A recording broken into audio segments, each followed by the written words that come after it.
The CBS Radio Mystery Theater presents...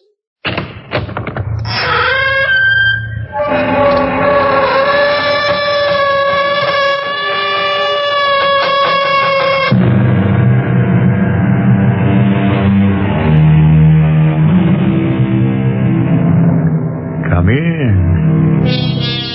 Welcome. I'm E.G. Marshall. All the world loves a love story. Adventure is absorbing, mystery is marvelous, and suspense is superb. But of all the categories, give me first the tale of the old house, the creaking stairs, the wind that moans about the eaves like a human voice, and the jagged flashes of lightning that tantalizingly reveal only the suggestion of the shapeless white figure gliding through the driving rain. The ghost story. Such a one as I bring you now.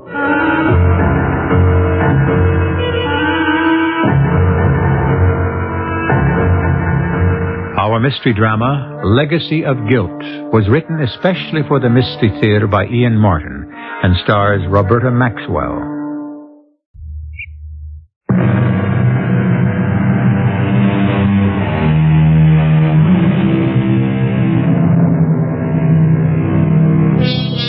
The house is some 40 miles outside New York, perched on a bluff over the Hudson. An easy hour's commute. It is a perfect example of American Victorian, with fancy gingerbread moldings, surrounded by a wide porch, the steep roof crowned by a useless tower room.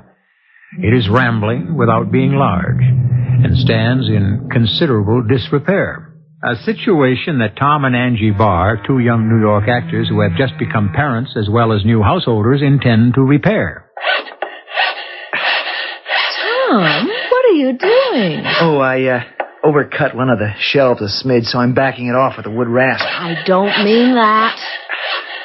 It's after dinner, and this is supposed to be your day of rest. Angie, Sunday's the only night off I get from the play. Exactly.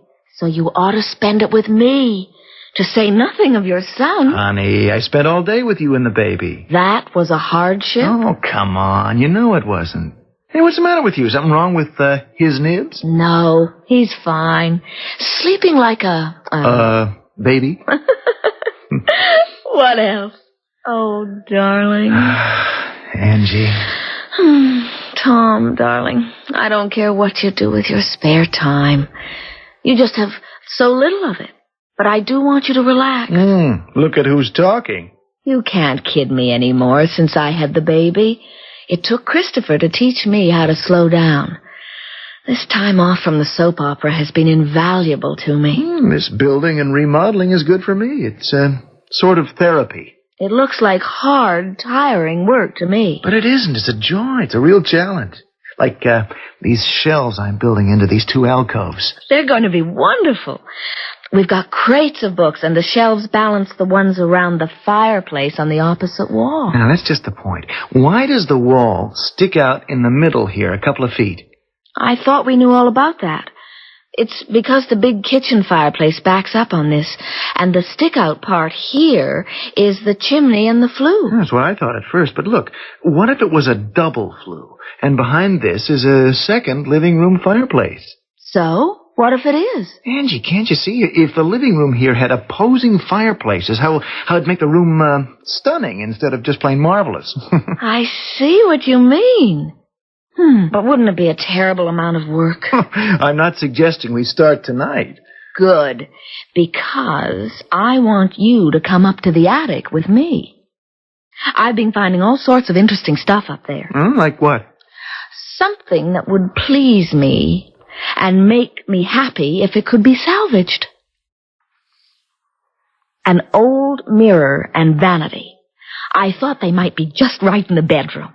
If there's anything connected with the bedroom I haven't provided so far, by all means. You idiot. Come on, darling. Let's have a look at your vanity in the attic.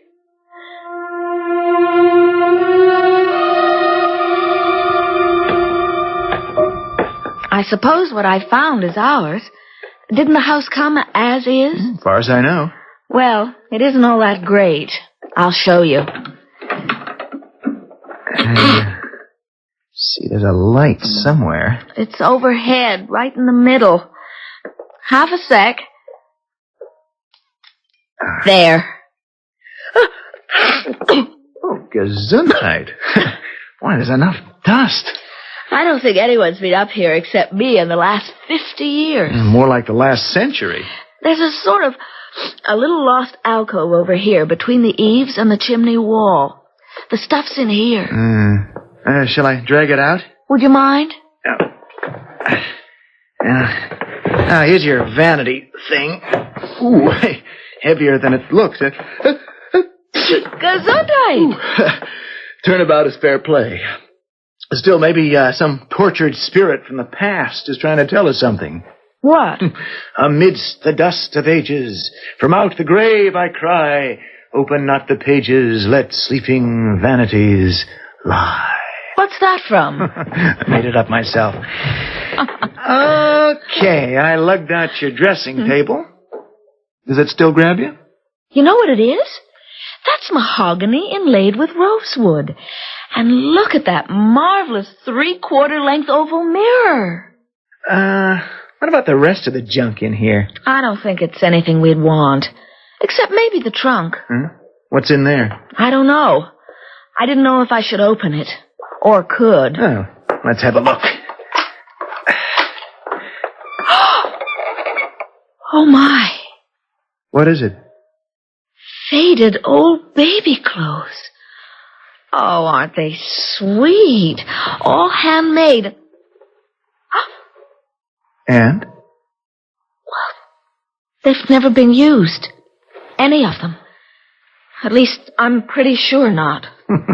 Anything we can use for Christopher? No. They're practically disintegrating. They must be 100 years old. Anyway, I don't want Christopher in any hand-me-downs. Oh, honey, I was only kidding. Oh, look at this. What? An old photograph. Isn't she beautiful? Let me see. Yeah, she is. You know why? What do you mean? She looks a lot like you. You see it? She does. Sort of. Only I'm not that pretty. Oh, don't you ever believe it. She looks awful sad, though. Her eyes are kind of haunted. Gives you a shivery feeling. I wonder what got her so uptight. Maybe these clothes were for her baby, and she lost it or something. So, what do I do about this dressing table? Oh, just leave it till we know if it's ours to use. Yeah, check into it first thing tomorrow morning.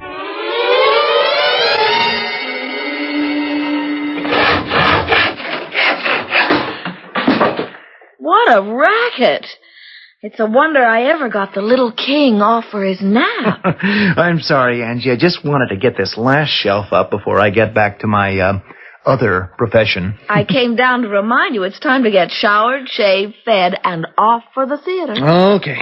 Just one last thing before I go. What? Stand back. I can't resist this. Are you crazy? What are you doing? Just, proving I'm right. There. You see, there is a fireplace behind here. Okay, you convinced me. But did you have to make all this mess? I just had to convince myself. Leaving me to clean up. No, I'll do it. You haven't time. Oh, darling, I'm sorry. Don't be. I'd work my fingers to the bone for this house. I love it. Are you sure? You know, it's going to be a tough commute once you're back on the TV series again. You working days, me nights at the theater. We'll be lucky to meet each other coming and going. It won't always be like that. And it's worth it. This is all I ever wanted. Oh, by the way, who was on the phone? Huh? That was Marge from Copley Realty. She got in touch with Mr. Keever. Who? McChesney Keever, the old boy who owned this house before we bought it. Says he doesn't know anything about the things we found in the attic, and we're welcome to him. That's wonderful. Now, you want to lug your famous vanity down to the bedroom before I go clean up? Doesn't it look magnificent? There's no question. It's a handsome piece of furniture. In its way. I know it's old-fashioned and Victorian, Tom. But that's its charm. It fits the room. It just sits there by the wall as though it belonged there. If you like it, I like it. And I really do, anyway. It's an unexpected bonanza. Hey, I can't hang around here admiring it. I'm going to miss half hour tonight. Go on and have your shower. What are you going to do? Oh, just take a sponge and clean up the mirror a bit. Well, why don't you do it tomorrow instead? You look tired. Oh, I have it away. Don't know what it is.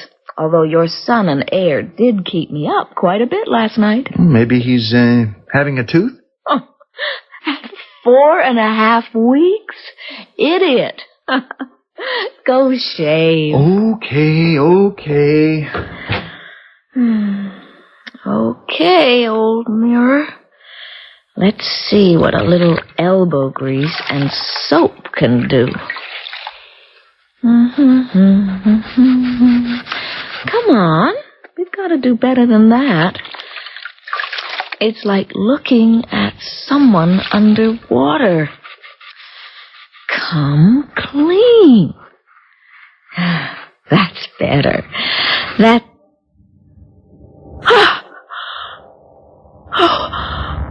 Oh, no. That's not me. That's... who are you? Who do you want? Who? Tom! Angie, what is it? What's wrong?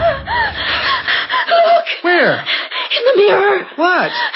Can't you see? Oh, yes, a reflection. It's not very good, sort of wavy, but... Well, but who is it? Who is it? Well, you, darling, of course. Well, No, it's not me.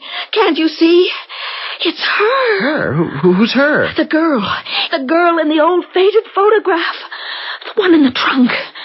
What's the matter with you? Can't you recognize her? Angie, here. Come away from that for a minute. No, I can't. Don't you see? She's trying to say something to me. Lie down for a while. Here, let me hold you.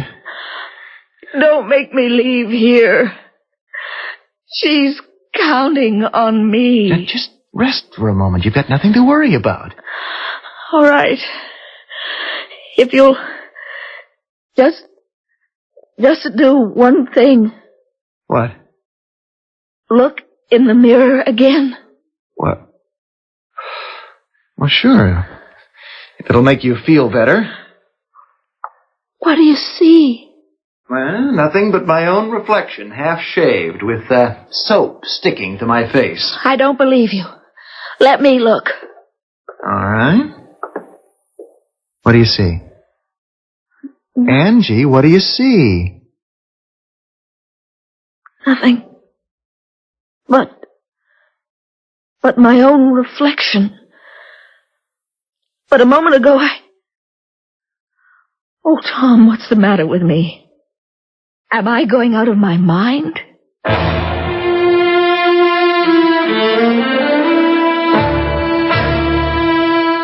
What is the answer to Angie's question? The only thing one can see in a mirror is a reflection. But just supposing, you looked in a mirror and found a totally different person staring back at you. Someone who must have been dead long ago. Would your reaction have been so different from Angie Barr's? I shall return shortly with Act 2.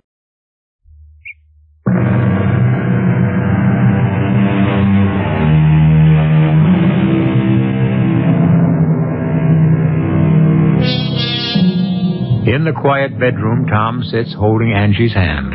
She lies in the bed, immobile, perhaps asleep. Tom's eyes are gloomy and brooding, his gaze fixed on the mirror on the vanity, his brow crinkled with concern. Now Angie opens her eyes. Tom? Yes, Angie? Forgive me. I don't know what got into me. Neither do I. That's what worries me. It is crazy, isn't it? I guess it was the trunk full of the baby clothes, stored away and never used. That kind of hit me. I mean, supposing anything had happened to Christopher, I'd have had the same collection in my... Oh, Angie, stop it. Don't think that way. Thank the Lord we don't have to. But I do understand the way that poor girl must have felt. Honey, we don't even know if it was her baby. Or even if she had one in the first place. Hey, look at the time. I've got to get you some dinner and get you on the train for New York. No, I'm not going to the theater tonight. What do you mean you're not going? You've got to. It's in your contract. Well, the standby can go on. I'm calling in sick. I can't leave you alone up here, Angie. Not after what happened. I'll be all right. Honest, Tom. Look, I'll prove it. I'm looking in the mirror, and what do I see? Me. That's all. And I look like something the cat dragged in. One good reason I'm not leaving you. You can't be alone. I'm not alone. I've got Christopher. Well, suppose you had another wingding. Who'll take care of him? All right. I'll get someone over here to be with me. Marge or someone. But I can't let you miss a performance because of me. Please, Tom. I'd never forgive myself. Okay. Just so long as there's someone here with you. Oh, isn't he a killer? Hey there, Tiger. Say hello to your Auntie Marge. Ooh, what does this kid weigh? 8 pounds, 12 3/4 ounces. Oh, you better call the Giants. They could draft him for defensive tackle. He's not going to be a football player. Come on, Marge. Give him to me. It's his bedtime. Oh, this man is raring to go. He's not going to sleep. He will once we leave. I want to take a gander at this famous mirror in the vanity. I think maybe I don't want to be around it anymore tonight. Oh, okay, skip it. But, as the realtor who sold you this house, I feel responsible. Well, just because I had a sudden attack of the crazies? I don't know what got into me. Oh, neither do I. Oh, that is a beauty. Any idea of what this thing's worth? I didn't think about that. I just had an urge to bring it down here into the bedroom. Of course, the mirror's pretty well shot, but you can have that replaced. I don't wonder you saw visions in it. It's like looking down a well. It's not that bad. Just a couple of spots where the backing is worn off. Oh, and the ripple effect. Phew. I know I'm no beauty, but I get a load of that rattled old bag that's staring back at me. Let's see what it does for you. Go ahead, sit down. I'm, not so anxious to look in it. You might as well. Get used to the fact that it makes everybody look like someone else, more or less. That isn't pretty one. my face I'm looking at. Just as good as you What's are. she trying to say to me? And that it wouldn't. Why does she reach out her arms? Angie? Angie, what happened to you? Where'd you go? Nothing. I'm right here. You saw her again. Saw who? The woman in the mirror. Yes, Marge. I saw her. Now listen to me. You just thought you saw her. You couldn't have. I was right here looking into the mirror, and I didn't see anything but you. Just the same. She was there. But she couldn't be. I didn't see her. You say Tom didn't? But I saw her. If she is a real person... I never said she was real. You mean she's a ghost? Oh, come off it, Angie. There's no such thing. If there isn't, it means I'm hallucinating. Either there's a ghost that lives in that mirror and is trying to tell me something, or I'm just plain crazy. Oh, of course you aren't. But maybe, having the kid, moving, worried about your career, you just got nervous. I wish there was some way I could help, but you got to see your doctor for this, Angie. I have an appointment with him tomorrow. Good. I wish there was something I could do. You can help me, Marge. How? You sold us this house. Well, if I'd had any idea that... I'm not blaming you. I just want to...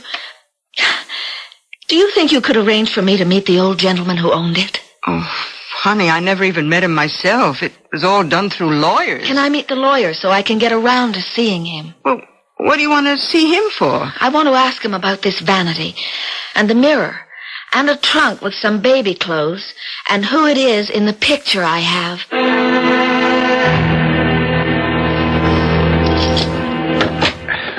Angie, you didn't have to wait up for... Oh, well, I'm sorry, Marge. I saw the light here in the living room. I thought it was Angie. Oh, she just went upstairs a minute.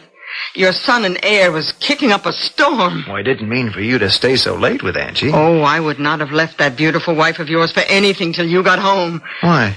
Did something happen? Oh, it sure did. She thought she saw something in that mirror again. How do you know? Well, I was in the room as she was putting Chris down for the night, and like a fool, I wanted to have a close look at the piece of furniture. I said something about the mirror being so decrepit.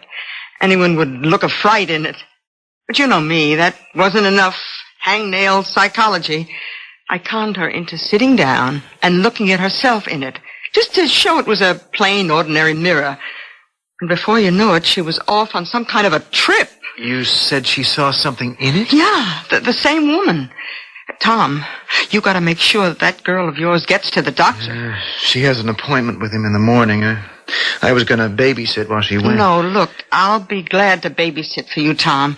You just make sure she tells the doctor about this fantasy of hers, or whatever it is.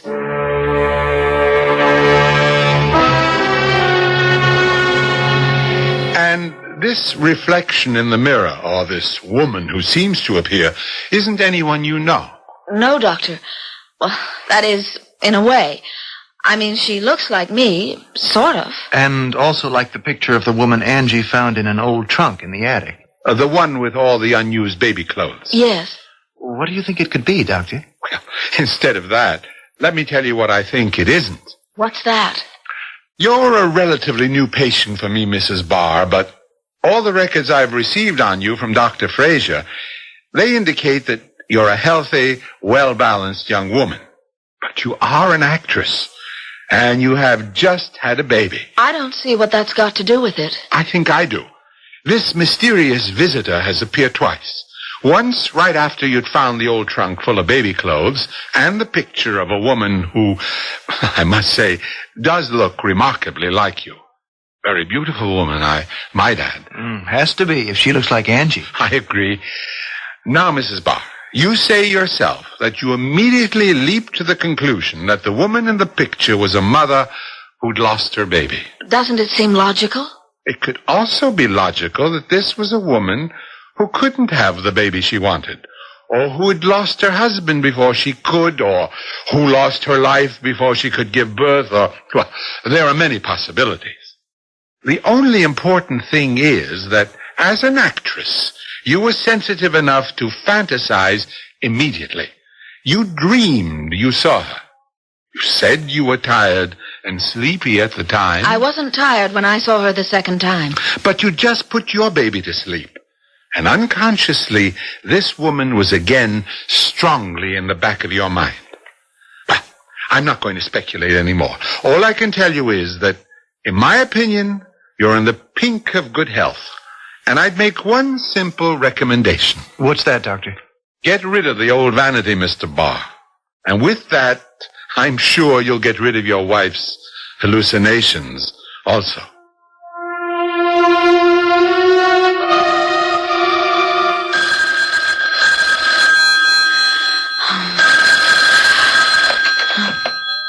Hello? It's Tom, Angie.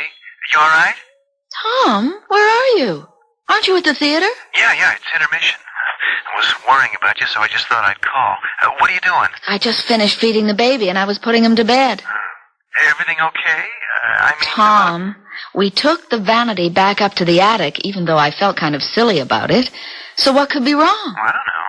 I'm perfectly all right. I hope. Just wish I'd gotten a nurse for the baby so there'd be someone with you. Cheer up. She comes next Monday. I promise you I'll make out till then. Yeah, well, hang, they're calling places. Angie, don't stay up for me. I won't. As soon as I get Chris off, I'm going to bed myself. And stop worrying about me. I'll try. Angie? Yes? I love you. And I love you. Oh, Mother's little darling. Were you jealous because I said I loved another man? You know Mommy loves you just as much. She knows just how wonderful you are and how much you mean to her. Oh, don't cry, honey. Mommy has you safe in her arms. What's that? It sounded as though someone cried out.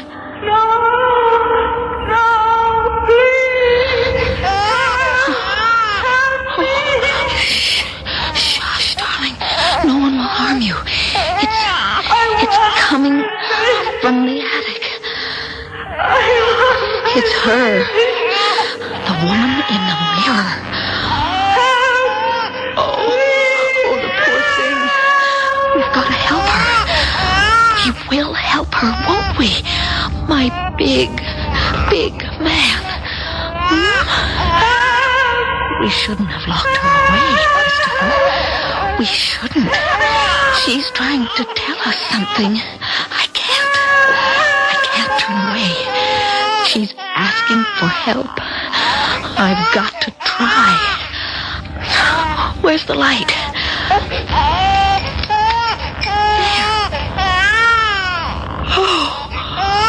Oh, you can see her in the mirror. Her back is turned. She's searching for... Wait. She turned around. Oh, no! You can't have him! You can't have my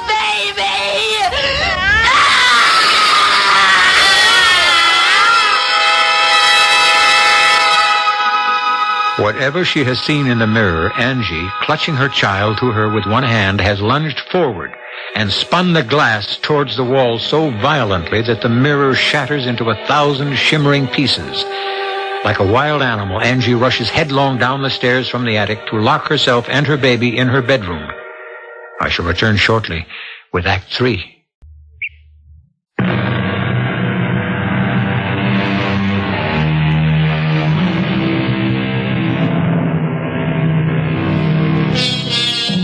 All the way home in the train, Tom Barr has had this twisting of unease below his stomach.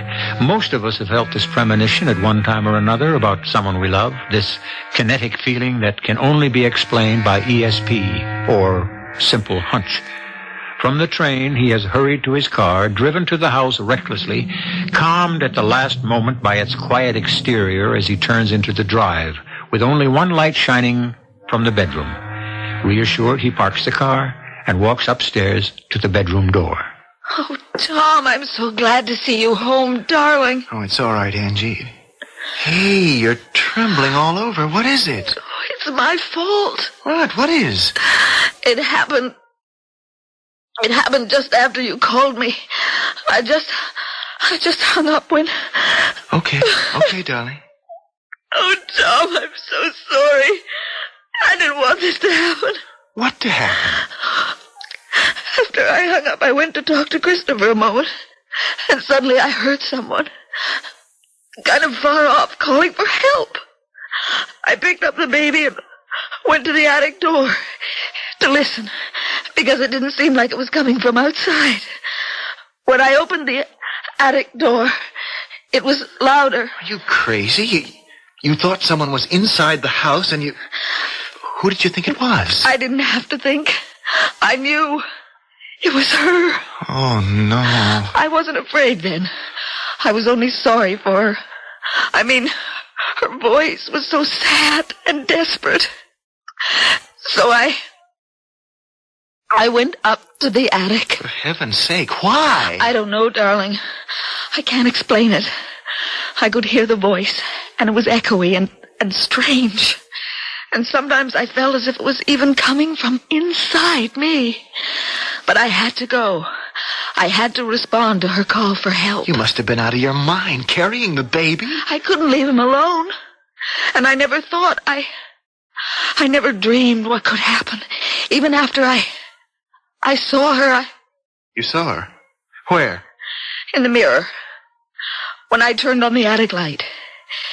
It was like looking through a window into someone else's house. Only it wasn't. It was this house, our bedrooms, as though I was the one in the mirror and looking through from where the vanity was. Darling Angie, don't try to go through it now. She was coming through the door, just as you did now. And as if she'd been searching the house. She was crying out for someone to help her find her child. I wanted to help, only suddenly... Suddenly what? She saw me with the baby in my arms. And she rushed towards me, getting bigger and bigger, till I knew she was going to burst right through the frame, and I thought, she's going to take my baby. And I took the mirror, and I turned it swivel to make the glass face the wall, and I guess there wasn't room, so it smashed, and the mirror flew everywhere. Hush, Angie, it's all right. I'm here now. What are we going to do? Well, we'll talk about that tomorrow. One thing for sure, we are going to get out of this house. I don't think I'll ever feel safe again, Tom, unless whoever she is finds her lost baby.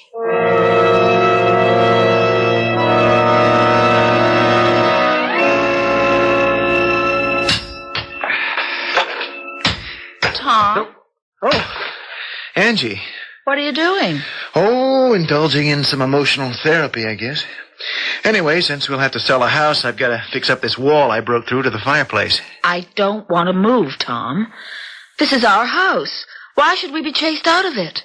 Well, I should think you could answer that easier than me, Angie. I can't help what I saw last night, what I heard. I didn't say you could. I'm not going to be driven out of my house. I won't let it happen. This is a problem that's got to be solved right here. Oh, by the way, Marge called. What does she want? Oh, something about McChesney Keever, the old boy who owned the house before we bought it. She said he was anxious to talk to us. Well, to you. Did you ask her to contact him? Yes, I did. Why? Because he's my only hope to establish that there really is a ghost in this house, and perhaps give us a clue how she can be exorcised.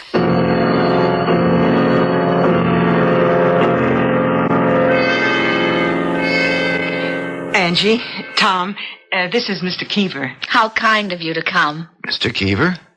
Under the circumstances, there was little else I could do. Look, why don't I leave you three together, huh? And go up and spend some time with Christopher? Would you, Marge? You're a lifesaver. Oh, don't ask to see my badge. I failed Girl Scouts. Won't you sit down, Mr. Keever? No, I think perhaps I'd rather stand. So you're breaking through that wall there. Yeah, I thought there had to be a fireplace behind there.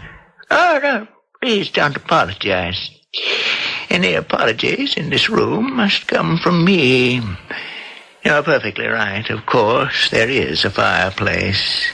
But you haven't opened it all the way yet. Well, matter of fact, having satisfied myself my guess was right, I've been considering closing it up again. Ah, I see. Well, we shall leave that decision until I finish my confession. Confession? Whether the facts are proven true or not.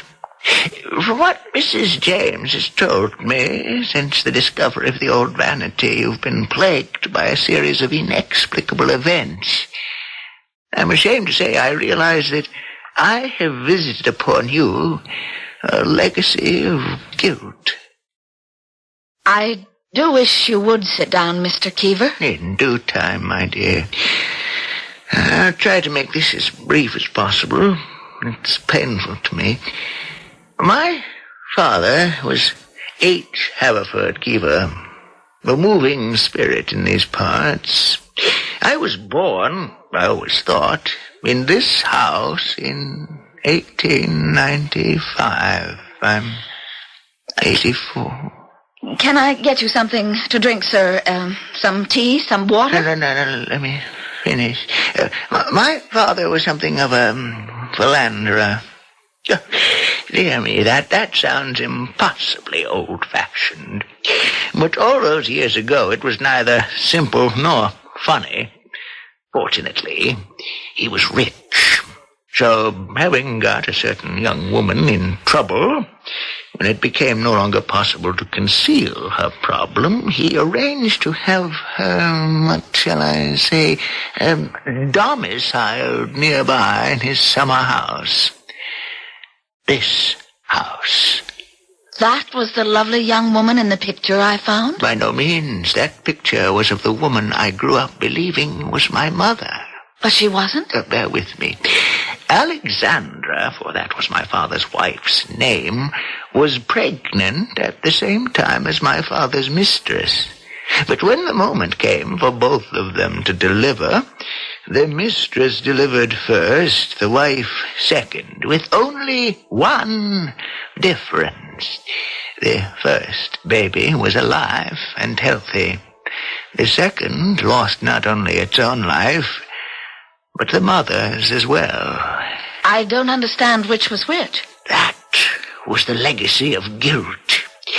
You see, I grew up believing that my mother died in childbirth, and that the woman my father married after a decent interval was my foster mother. But she was actually your real mother? Yes. But how? What happened to the baby who was stillborn? I have only my father's word for that. I've never wanted to test if it really was the truth. It didn't seem to matter anymore.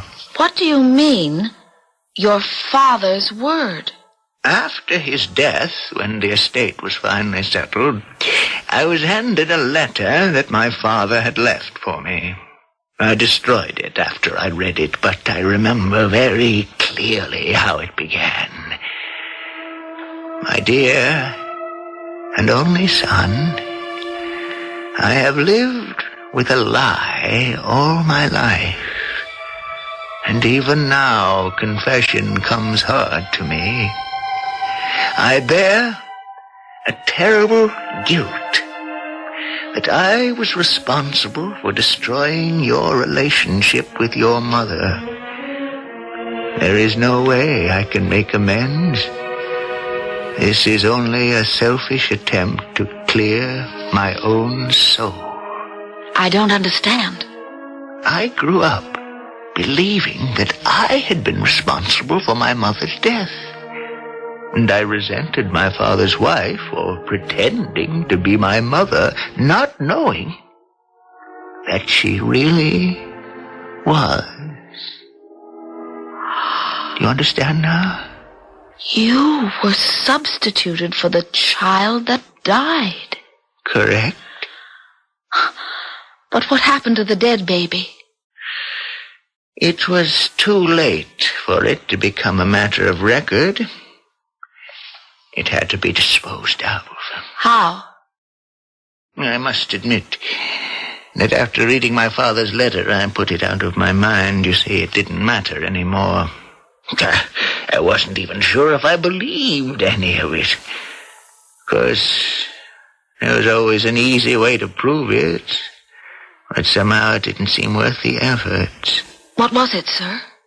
Life is so frequently more bizarre and unreal than any story. See, there's a problem in opposing fireplaces. If one flue draws better than the other, a room can quickly be filled by smoke. At the time I was born, my father was in the process of walling up one of the fireplaces in this room. There was a small and tiny corpse to be disposed of. Where better than a hearth that was about to cease to exist also? Oh, murder. No. Not that. I just meant that... Now that it's all out in the open, why don't we make sure? No, let me. It won't take a moment to knock out the rest of the bricks. So that's why she haunts this house. She's looking for her lost baby. I can't answer that, my dear. But it seemed to me imperative that you know the whole story. I would never have sold you the house if I'd known it was haunted. Then you believe with me it is?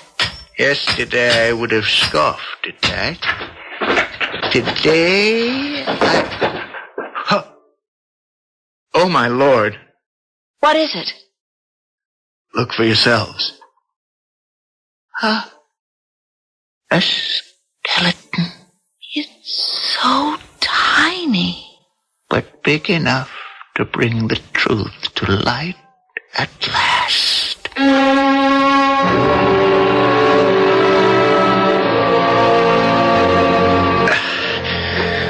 Okay? I have it. Put it down. All right. Now you drop your end first. That's it. There. Back where it belongs. Oh, I don't know how you talk me into these things. Why would you want the vanity back down here? I just said it. Because it's where it belongs. Without a mirror? We'll replace that. Oh, that poor old man. Huh? Mr. Keever. Oh, yeah. I'll never forget his face when he went to touch that little skeleton, and it just powdered to dust. It was almost as if his whole life ended in that moment. Angie, what are you doing? Looking in the one piece of the old mirror that's left. You know what it really shows? What? Me, happy, fulfilled, with my own baby to hold in my arms any time I reach for him. Just as that poor ghost I saw, or dreamed I saw, has hers to comfort her in eternity. We can forget the past. All we have to look forward to is what life is all about. The future.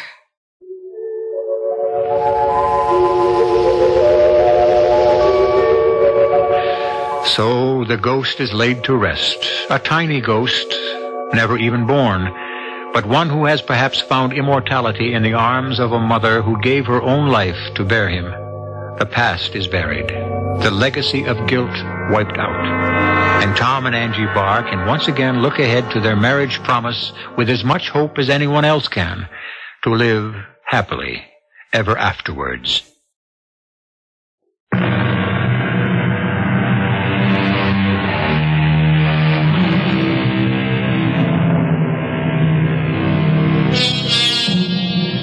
We didn't have any flashes of lightning or driving rain, but it was a ghost story all the same.